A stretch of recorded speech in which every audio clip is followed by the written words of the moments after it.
Good morning, children. Today we will learn how to move the taskbar.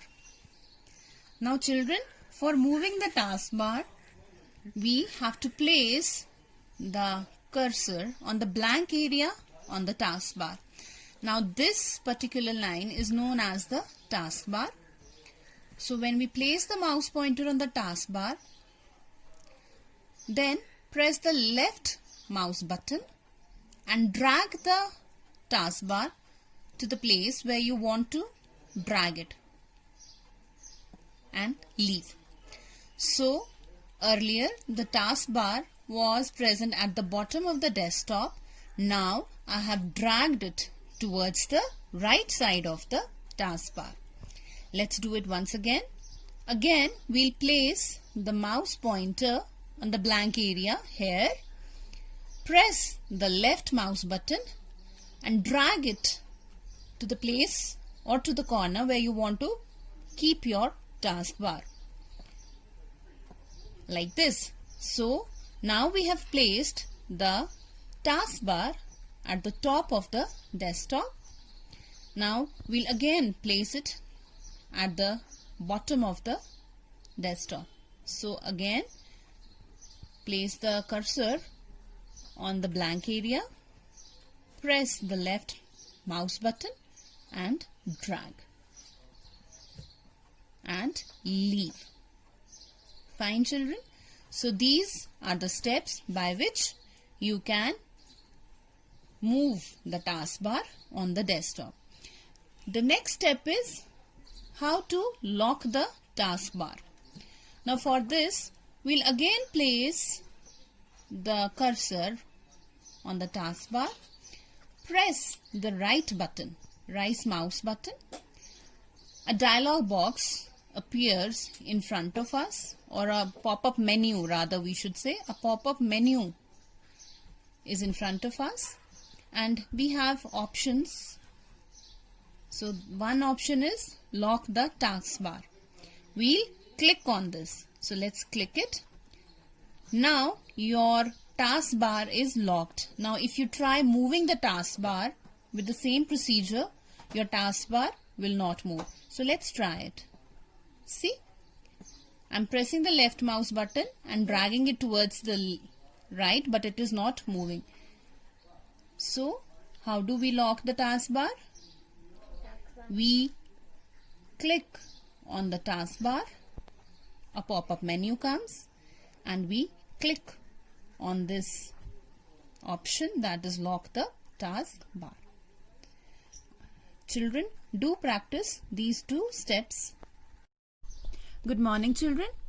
Today in this class we will learn about selecting and deselecting the icons. Children, the pictures you see on the desktop, these are known as icons.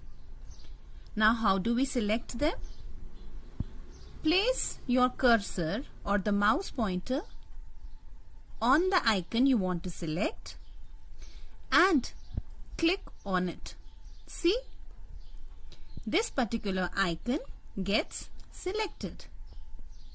Now if you want to deselect it, what you have to do?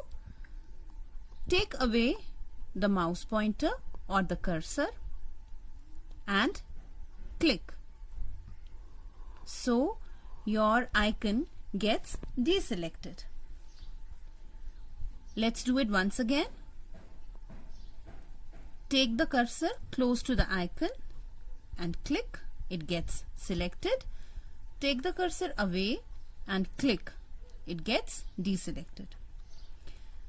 Now children, the next is selecting adjacent and non-adjacent items on the desktop. Now, what are adjacent items or icons? The icons which lie next to each other in a row, like these icons. These are known as adjacent icons, or like these. These are known as adjacent icons that lie next to each other. And non-adjacent means, for example, if you have to select this icon or this icon or this icon. These are non-adjacent icons. Okay, for selecting the adjacent icons, we have to click on any of the icon, like we'll left click on this, and then we have to press or hold down the shift key. See, I'm selecting the whole line by pressing the shift key. This is how we select the adjacent icons.